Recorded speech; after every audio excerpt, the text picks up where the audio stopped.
is a paper on science to policy, equitable and sustainable development of Africa's ocean economy.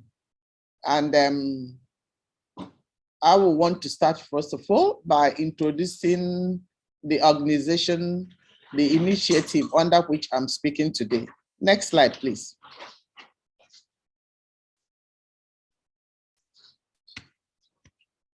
So, as you rightly said, I founded the African Marine Environment Sustainability Initiative, otherwise known as AFMESI. It's actually a Pan-African non-governmental, non-partisan organization that is there to ensure that we have fit for purpose ocean in Africa, you know. Damages have been caused. Yeah, we make a general effort, cooperative effort to restore those damages and ensure that we prevent more from coming, you know.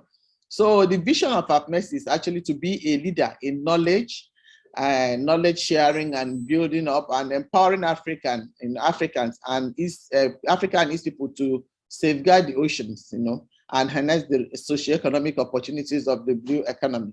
So our mission is also displayed, is also to be a leading organization, non-governmental organization, non-political, you know, so the organization that will provide governments, public agencies, maritime industries, and youths like you, you know, with information, research services, and other information that can help us to ensure sustainability in the sector. So you have our contacts, the email, the phone number, the Instagram, what do people call it? This Instagram account, Twitter handle, and website that you can still check through and communicate with us. If you wish, it will be a pleasure to continue the conversation with you. Next, please. So our most recent commitments, as a member of the National Expanded Partnership Committee on Blue Economy Implementation and chair of the Technical Working Group, we have really been working seriously to ensure that Nigeria gets it correct. You know, Nigeria is so desirous to launch into the blue economy. We want to be sure that we get it correct by having a very, very good foundation that we can build on. So we are very active in the committee, and they gave us serious responsibility, and we are very active in it. And also, there is a project, a marine litter management project in Nigeria between World Bank and Federal Ministry of Environment. We're also very, very active in there. That we developed the project idea, the conceptual kind of model, how it will work, and now the next phase is now to get into the field. We want to use Lagos as a pilot station, kind of, after which it will be carried out in other littoral states, and interest is really building up between ministry departments and agencies and other private sector organizations. So we were also in AUEBA. Yeah, AUEBA, as you know, is the body that is really in charge of blue economy in Africa now. And they've worked so well, and we are very happy that we were part of the training when they were popularizing the implementation strategy, the strategy itself and implementation strategy. We participated, and when they got ready to start working, they invited us, so on and so forth. We have this annual symposium whereby we showcase the issues where they are and ways of also curtailing them. So the last one we had, which was in October last year, was themed the African blue economy, which way to go. So you can imagine the gladness of AFMESI to know that this is also your concern, and this is what we are considering. So he came up with very good ideas that are also being incorporated in Nigeria's national agenda. So the strategic plan is the next one I'm talking about. So that the last symposium that we launched, the AFMESI's 5-year strategic plan. That is, can I have the next slide, please? That is built on accountability, excellence, respect, communication, diversity, integrity, innovation, and sustainability. So all the things we are talking about sustainability are really inbuilt here, kind of the future, the future of blue economy in Africa. Next, please. So we're now setting the stage for the lecture itself, and it will be good. Normally, when I'm doing this kind of thing, I know you just know that, oh, you know the definition, yes, but I like consulting the dictionary to be sure of the words, you know, that we capture it the way it should be. And for this reason, I had to consult the Wikipedia, you know. So according to Wikipedia, policy is a deliberate system of guidelines to guide decisions and achieve national outcomes of intent, and is implemented as a procedure or protocol. Policies are generally adopted within an organization, you know. So you are young, but I'm sure you have been hearing about politics, political parties, House of Assembly, all that, you know. And everything we are doing, and that is not really bought in, we fail to have the buy-in of the government into it, it will not really work. It won't work. You know, it will not work. We know it, because if we are just enthusiastic of having a sustainable blue economy in Africa, and the government is not interested, African Union, for example, is not interested, our national governments are not interested, there is nowhere we will get to. So policy and the policy makers, they are very, very key in our achievement of our intended goals in most sustainable projects, especially in this case of blue economy. And looking at science also, science, of course, we know, but then science is a systematic enterprise that builds and organizes knowledge in the form kind of thing that it predictions about the universe. It gives prediction about the universe. You know, it started in, according to Wikipedia, it started in Egypt. But you can see science is that organized system that will now carry out the research, and give information that in the year, about 1 million years ago, this happened. And it can now help you to predict, you know. It becomes very important when we are talking about issues like climate change now, that, if somebody will tell us that, this particular river, 50 years back, it was, it has the setback of maybe, let's say, 50 feet from the coastal community, from the communities. But now there's so much flood and this, and we notice that, so time, maybe every 2 years there will be flood, you know.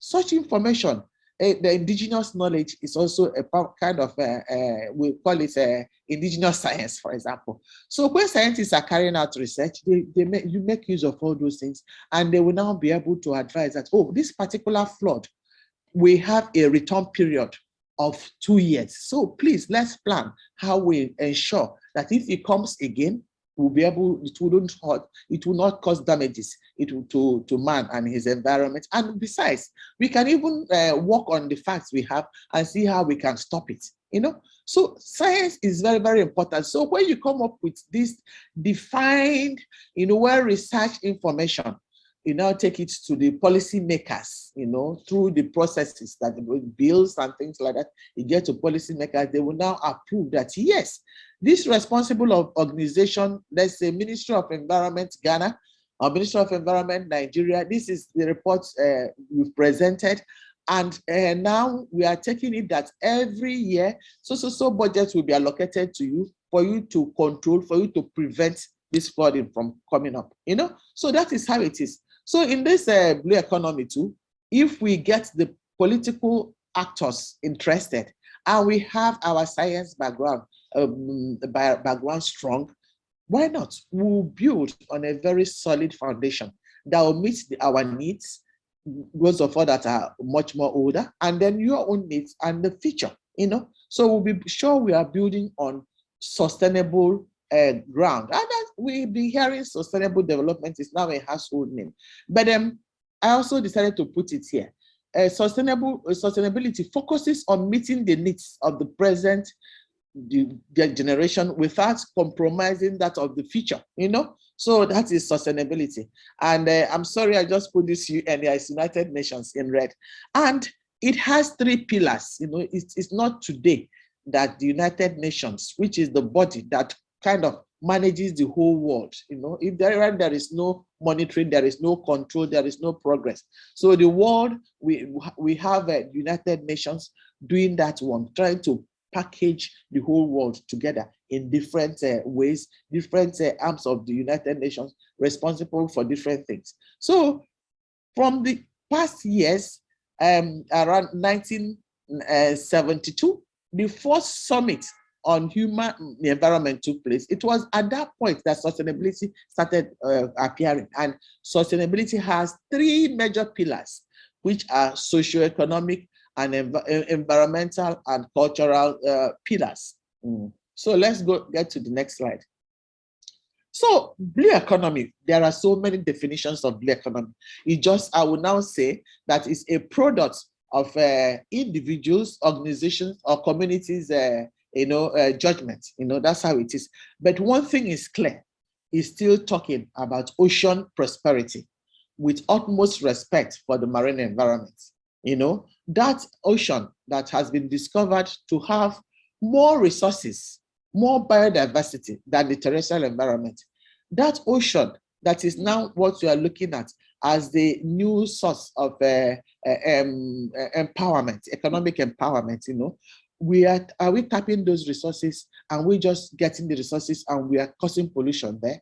It will not be sustainable. The oceans, they will get tired. They will be burden of waste, and they will lose their importance. So what blue economy is talking about in it all is that we should tap into this resource and prosper from it, but then we should have respect for that environment. We should make sure that is fit for purpose for us and for the future generation. And that is the key interest of African Marine Environment Sustainability Initiative. That's why we had that symposium of last year dedicated to the blue economy. As a matter of fact, I wrote a book, the way you said, this is the copy of the book, The African Marine Environment, regulating the African marine environment towards sustainable blue economy. It has actually all what I'm telling you today, but because I cannot deposit it as a slide, I had to extract some information from it to share with you. So, as I said earlier on, it's a product of group's judgment. European Commission defines blue economy as all economic activities related to the oceans, seas, and coasts. So that is it. To Canada, they have their own definition of it. To the small island developing states, it may also interest you that small island developing states, the Caribbeans, for example, are the ones that actually push for this blue economy we are talking about. Because all along, the emphasis has been on the terrestrial environment. So at Rio Plus 20, which is Sustainable United Nations meeting on sustainable development, the one that it took place in Rio in 2012, it was tagged Rio Plus 20. Why? Because 20 years back, the world met in Rio, 20 years from that 2012, the world met on the same for the same meeting. Then after 20 years, we met again. I was actually there, and it was a great opportunity for me to really witness what happened. So the world, it was now that Rio Plus 20. It was at Rio Plus 20 that the small island developing states pushed that it shouldn't be all about green economy. It shouldn't be just about terrestrial. We don't know any terrestrial environment. All we know is seas, So why don't you also consider blue? It was at that time that it was now tagged a green economy in the blue world. So after much pressure and everyone saw what happened, and that it's really important, the blue economy started becoming popular. The UN supported it. Ocean was given so many paragraphs. The maintenance of the having clean ocean was given so many paragraphs in the outcome document that is titled "The Future We Want." Why I'm saying all these things is that I want you to note, and after you Google and get all these things, know the meaning of small island developing states, the future we want, all those things, you go and read. read them up. Every information is there for you on the internet. You're very, very lucky. You have all those. You don't need to go and pay any library to send you journals. You go to the internet and you read, and you have all the information you need. So now, another point is, is Africa really ready for the blue economy? Yes, Africa is ready. Why? Evidence of Africa's interest, just like I put here. Africa quickly developed the African Union. They now met and then decided to have African integrated maritime strategy to harness, give definition of what we also understand by blue economy and the areas that we should consider blue. Africa came up with the African Blue Charter, and the policy. Then there are so many stressors, which we're also going to discuss further, to this blue economy, things that are affecting it. Pollution, if we don't take care of pollution, we will not be able to achieve blue economy. If we don't take care of insecurity, we will not be able to achieve blue economy. If this climate change, if we don't know how to mitigate and adapt to climate change, we will not achieve blue economy.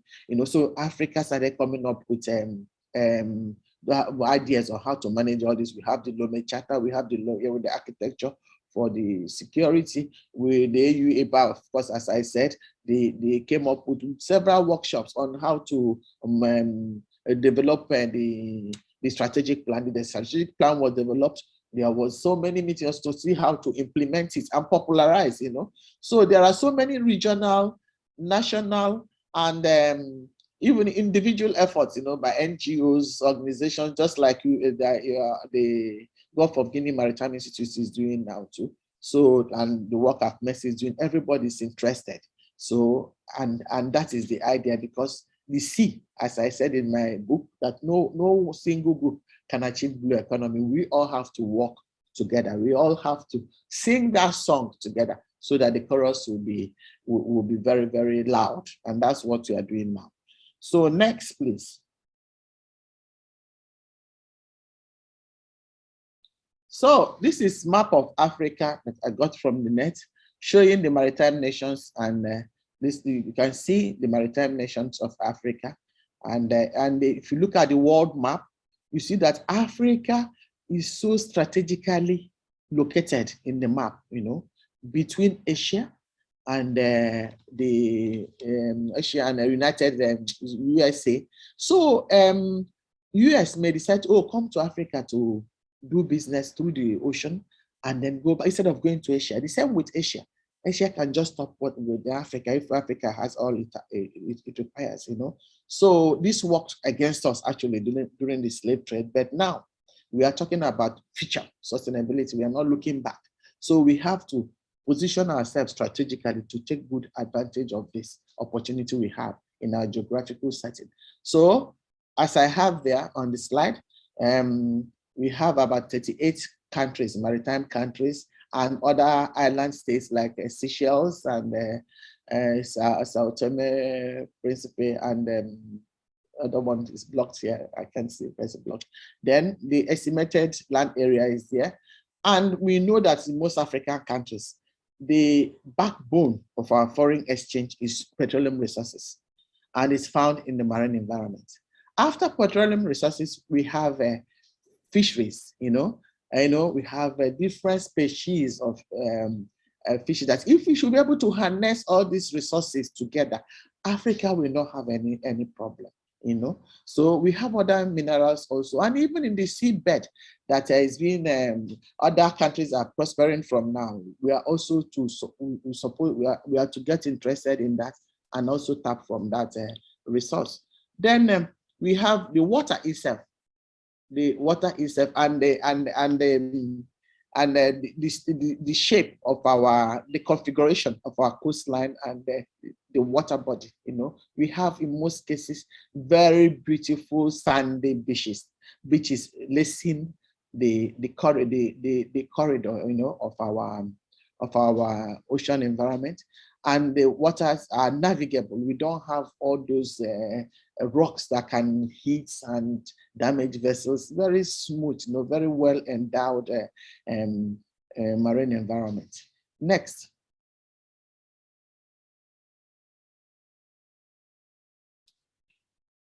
So opportunities, you can see the opportunities there. Like we have seen the resources. So with beautiful beaches, you can have tourists come and earn money from tourism, from fishery. We have fisheries.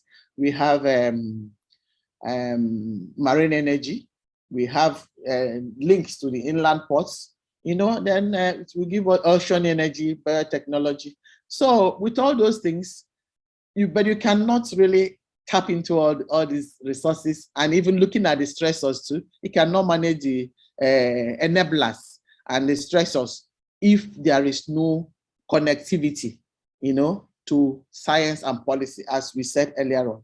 So you need science to now transform ocean currents to renewable energy, to ocean energy. You need science to have wind energy from the ocean.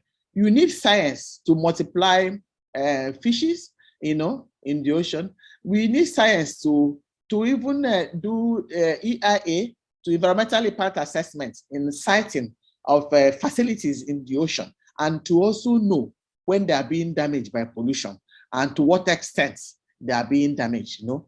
And it's when you have all these several information that you can now, take this information, prepare it in a way that the political policymakers will know, and then give the policymakers. Policymakers will now use it to give guidelines and also stipulate laws on how to manage these resources. Where you encourage and where you sanction, you know. So science and policy are so important that without them, we won't even be talking, we won't even attempt to talk about the economy, you know. So that is it. As you can see, what I also put there, the enablers. You need science to talk about how you combat climate change. Climate change is causing a lot of havoc now, causing a lot of ships to shipwrecks, because the current, you know, comes with very strong tornadoes and things like that that are affecting. We are so lucky that it's not really affecting us so much. I bet we are into the global trading world, you know. So things like that, we need science to also protect ourselves, because we don't know where the pendulum will swing to in future. We are not praying for that, but we need science to monitor the environment and be sure that, and have projections, know what is coming to us, and know how to take quick action, you know. So it's science that will now estimate the job that will be done, and then work with the financial group to know, the resources we can request for from the government to do, you know, to carry out exploration and things like that, you know. You need science to get into the seabed. So a lot of it, it's not even disputable, you know, to the seabed. Now we are talking about areas beyond national jurisdiction. These are areas of the ocean, the high seas, that in the past we will say that, the high sea does not belong to any country. So here we are in Africa, groups from global north, we come to Africa, take fishes in form of what we call illegal, unregulated, and unregulated and or kind of the IUU, I've forgotten the full list now. So they come here, we take fishes and go, and then do other illegal activities in the ocean, that, and what will be left for us will now be the footprint of pollution, you know.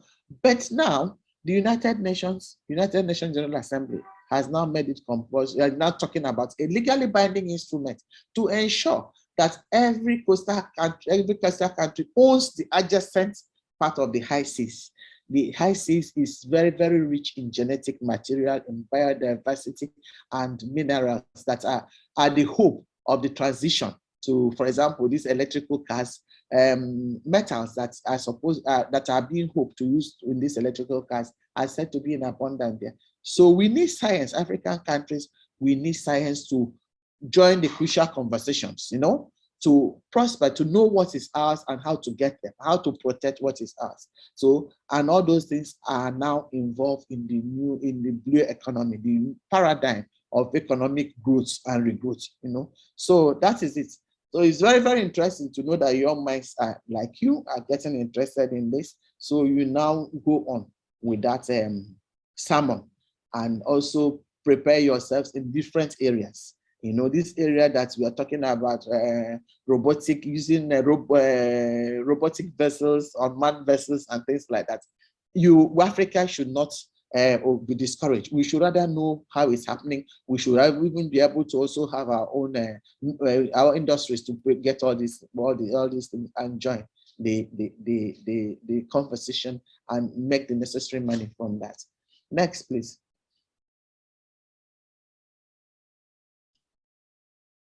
So, actions supporting the place of science and policy in this case. We have really discussed it very, very well, but I'm sure you people are aware of the UN Decade of Science for Science for the Ocean, which I think started in year 2020 to 30.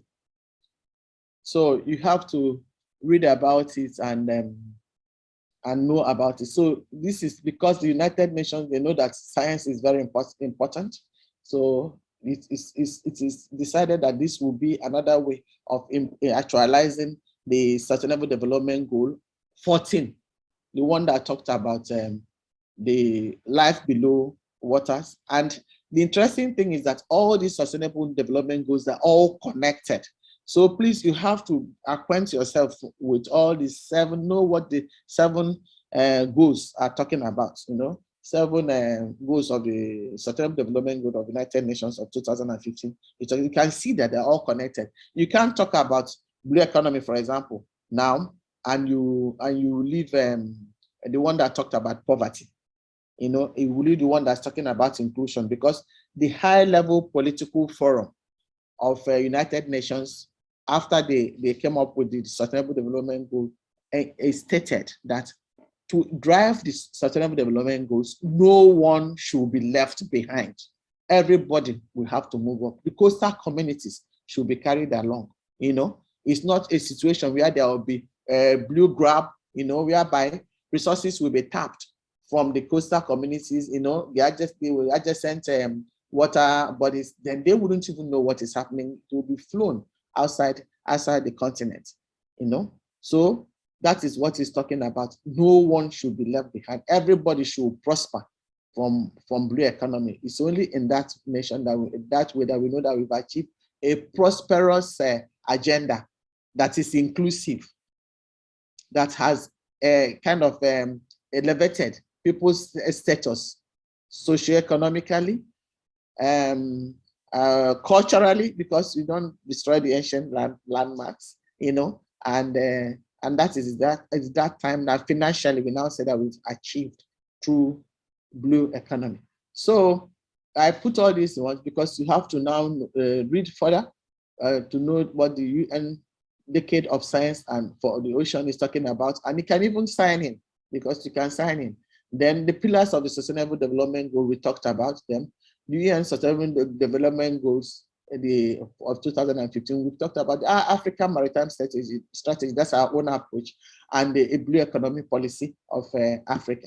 So there are so many more documents or policies that are supporting blue economy in Africa. Next, please. So in conclusion, actually, I said that I have to still come with what I've been singing, what I even represented in the book I wrote, the Regulating the Marine Environment of Africa Towards a Sustainable Blue Economy, the Nigerian scenario. Because when we are talking about Nigeria, we are talking about the whole of Africa. We are talking about the West and Central Africa, and then by extension, the whole of Africa. So in conclusion, I want to conclude with same final concluding thoughts that I have in the book, which I authored. And the book is Regulating the Marine Environment of Africa Towards a Sustainable Blue Economy, the Nigeria Scenario. There I said, finally, for Nigeria to realize the full potential of the blue economic pathway, So we can change it now. Finally, for Africa to realize the full potential of the blue economy pathway, it is important that there is an emphasis on strengthening transparency and good ocean governance. Investment in quality education of youth in the maritime sector, including ocean science, which is what we are doing today, thanks to Gulf of Guinea Maritime Institute. Encouragement of women-driven leadership in the sector. And you know that this is the month for women. International Women's Day was on the 8th. And the development of strong institutional capacity building in this pathway, for Africa. So you can see that even in the book, I emphasize on the need for transparency and good ocean governance and investing in education, which is what we are doing today, and a policy. Then women, of course, it's not just women we are talking about. If we leave one gender, that means it won't be balanced.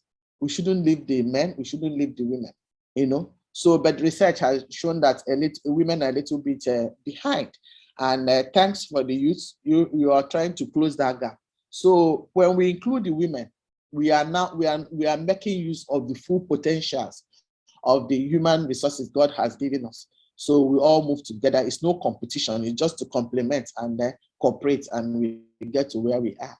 So thank you very much, Gulf of Guinea Maritime Institute, for this opportunity, and thank you so much for the participant that made time to listen to what I have to say today. Thanks. This is the conclusion, actually.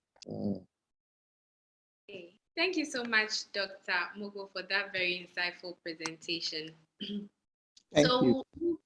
Right now, into our Q&A session, we do have a number of questions and comments in the chat box, and I will just read them to you so that you can address them one after the other.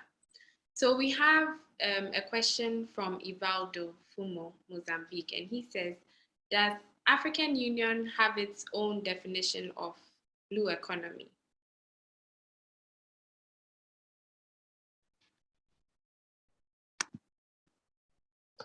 Okay, you want me to respond? Yes. We'll take them one after the other. Oh, very good. So as I said, just like you are now, you can look at it and you have your own definition. Do you understand how you see it? But when we start having problem is when how we are seeing it is moving away from sustainability. You understand what I mean? African Union, they went into details, which is very, very good. I cited it in the book. African Union considered because people reason differently. If you now say, oh, it's the ocean, they will say, okay, you're not talking about rivers are not part of it. You understand? So African Union went in depth really to define the blue economy as a kind of totality of anything that has water, of the ocean, the rivers, the waters in the deep, the wetlands. I like how they defined it. So that is it. It's still, they gave it a wider look so that nobody will now come and say that, oh, I'm not, what you're talking about is blue economy, you are talking about the ocean. So the law, whatever law you're extending about pollution, for example, is not related to the rivers, to this place. So what I'm doing is pollution I'm causing there is right, So, and they put this like again in some countries like Antwerp, in Belgium, they don't really have oceans per se, but you have River Antwerp. This River Antwerp, that is even there in the Bible. The River Antwerp is what they've been using. Belgians have been using so much to trade. So we have so many rivers in Africa, like in Nigeria. Nigeria has 36 states, 36 states plus Abuja. There is no state in Nigeria where you even think that, oh, there is no water that is not close to the ocean, that does not have a river system passing through it. So that's why you can explain that in the northern part of Nigeria, where that you have a desert, Sahel savanna, you have fishes because they have rivers there. So can you imagine? I'm sure it's like that in Ghana, it's like that in Mozambique, it's like that in Kenya. where we harness these resources, where we dredge our rivers, we train our rivers, so that it won't be a situation whereby, oh, somebody will just come and build structure without doing any environmental impact assessment and scatter the river arrangement. Before you know it, where you know as you have a river system, there you come there will be no water again. Yeah. People have built up, you know how we build, you know. So all those things are things we have to change and talk about spatial planning. Plan things like the way we plan our structures on the land. We plan structures that we have in the ocean. So African Union took account of all these things and then said that that is the definition of what we are referring to as blue economy. And to me, if we should start kind of taking care of those resources, protecting them, and then tapping from them again, you know, in a sustainable manner, we get more than what we even expect from our blue resources. So that is, it's not as if they have something way out. It's still the same thing, but they expanded it for easier understanding. Yeah. Thank you so much, Dr. Mogo, for that detailed response. I think it's very useful for us all to have an idea of the African Union's conceptualization of the blue economy. And I think your question to a large extent addresses the next comment we have here, the next question we have here from Linda. She was saying, I thought the inland water bodies would be considered as blue resources. Is there a reason why they are not included here, or is it only specific to marine or the ocean? I think you've adequately given us the understanding that the blue economy, at least from the African Union sense, truly encompasses all of these. Yeah. In one way or the other, they are interlinked. Great. So we'll move on to the next question we have here, also from Linda. She says, what opportunities can we explore as early career ocean professionals to contribute towards the sustainability of the oceans in light of some of the initiatives or organizations involved in championing this cause? Great. You know, from what we said, you know, I was mindful of time, you know. From what we saw and what you know, from all those resources we have a beautiful coastline, you know, and of course, navigable water that is, you know, blue. If taken care of, it will be so clean. And we don't have, if we don't have any case of insecurity, you can imagine now that you can even go into hospitality business, you know, to have tourism, get into tourism. Then you can get into ocean diplomacy. We have maritime lawyers. We have very strong maritime lawyers in Nigeria. I'm sure it's the same thing in Ghana. So you can read law and become a maritime law. You know, you can even get into insurance. Insurance that the people that like vessels, when crude oil or whatever product is being carried, they are usually insured in case of anything. And it's a specialized area too. You can get into it. So you can get into environment. Like myself, I'm a marine, I'm an environmentalist. I was with the Federal Ministry of Nigeria for 23 years on terrestrial. Then the other arm requested for me. Oh, I came.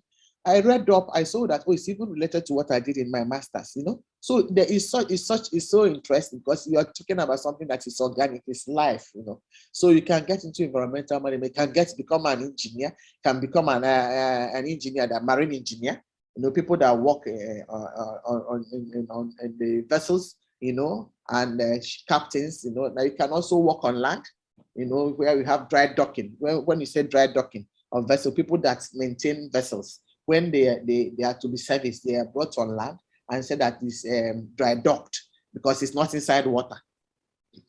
You understand? So it's dry docked. So that kind of engineer can become a naval architecture. You know, people that can construct vessels, and it will be easier for us if you people are constructing, like in Nigeria. Sorry, in Nigeria there are groups that are into. One moment, let me get my glass.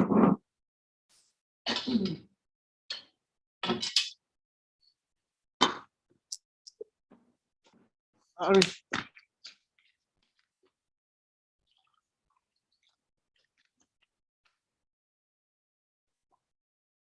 Sorry, please.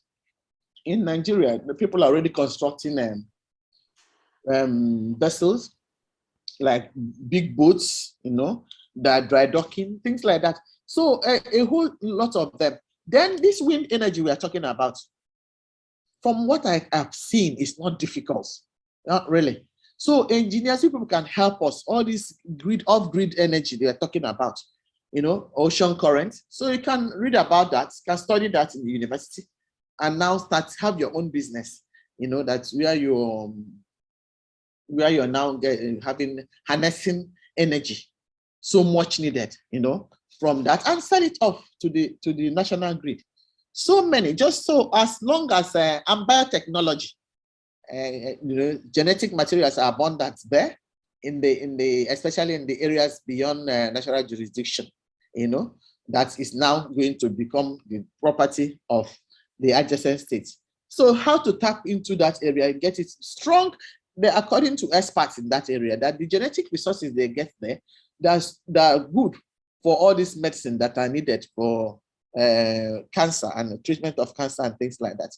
So instead of spending money going to international, we can get it from our African continent.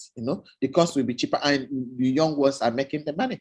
So it's a whole lot. Become a ship owner. You can even own your vessels. Be into supplies. You can supply vessels to that is used in servicing other bigger vessels, smaller vessels. You can get into channeling business, selling things to people in the to vessels. It's not, they don't have markets like we have on land that you can, so whatever they need, you can get into that. So many. So you read more, and you even see that with your young brains, you will even identify more things that I didn't mention. Thank you so much, Dr. Mogo. We do have a few minutes more, so I believe we can take some more of the questions or comments we have here. So we have one comment here from Urias Taylor. He says, in order for Africa to adequately make use of the blue economy, it should be binding on African countries to ensure that young people are thoroughly trained in the areas of science and technology. Exactly. Thank you so much, Urias, for that comment. Also a question here from Linda once more. Where can we access copies of your book, please? Oh, yeah, there is digital copies available. Yeah, digital copy is in what is it called? Amazon. Yeah.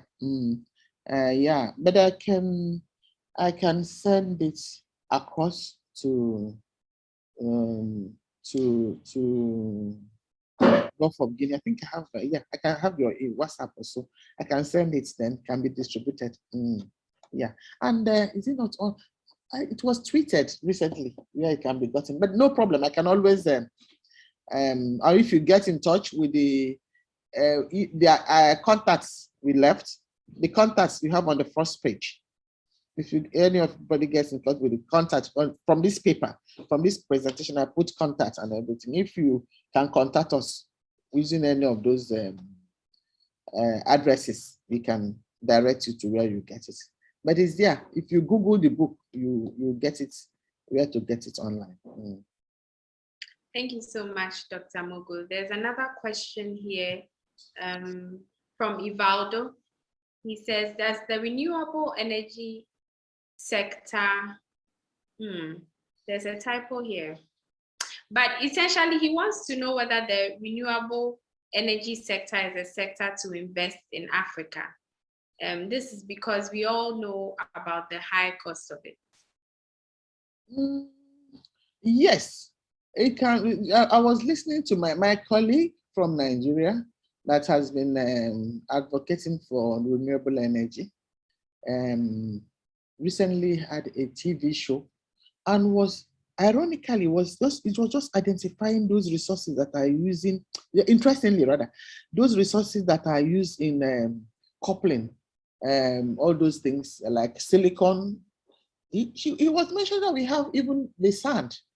Our sand in some parts of Nigeria, they're very rich. They have silicon that we can use. Because I was now wondering, because I know that some people, there's this film, someone directed me to before, Sand War, where people go to pick sand. And then you kind of as if that the way they also do IUU, illegal and unregulated fishing, and also kind of bunkering, you know. So we have all those resources. That's where science becomes very important. So if we know that, for example, silicon is gotten from sand, and somebody is really shouting that there is silicon in the sand area here, and that's what they said that is most expensive thing, for example, for solar energy. So why don't we read up more, explore more, and see how it can be? That's why we're also talking about the political strength, you know, because if we are here talking and we don't have political strength, we'll lose it. But the way we are talking, our political groups, at least I know they are listening. They are listening, and there have been so much change recently. In fact, next week, Monday, I'm traveling with the Nigerian parliamentarians, you know, for us to have a further training and discussion on blue economy. You see, and this is not the first time they're inviting me, when they've been getting interested so much in all the science of it. So, and it makes me not only blue economy, generally how to maritime world can be better situated. So it makes me so happy.